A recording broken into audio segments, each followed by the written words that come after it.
Hinahanap nga ng mga fans ang move ng LA Lakers kung may pagbabago nga ba sa kanilang koponan. Pero hanggang ngayon wala pa nga at puro rumors lamang. Pero sino nga ba yung malaki yung tsansa na makukuha o ma-acquire talaga nitong Los Angeles Lakers? Ang pinakamalaking chance na ma-acquire ng Los Angeles Lakers kung gugustuhin nila ay itong si Andrew Wiggins, dahil nga ang hinihingi na kapalit nitong Miami Heat ay itong si Austin Reeves at Gabe Vincent.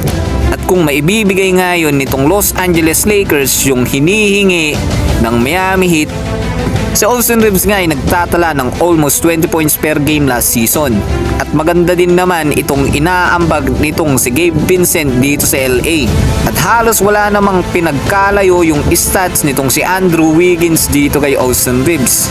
Pero bakit nga ba meron pang Gabe Vincent kung magkapareho lang naman yung stats na pinapakita nitong si Andrew Wiggins at Austin Reeves?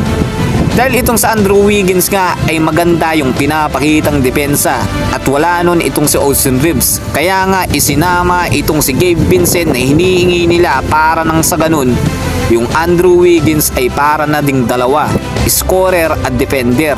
Pero ang tanong, ibibigay kaya yan ng Los Angeles Lakers na ngayon nga ay problemado sila dahil hindi nga tinanggap ni Austin Reeves yung kontrata niya na 90 milyon sa loob ng 4 years.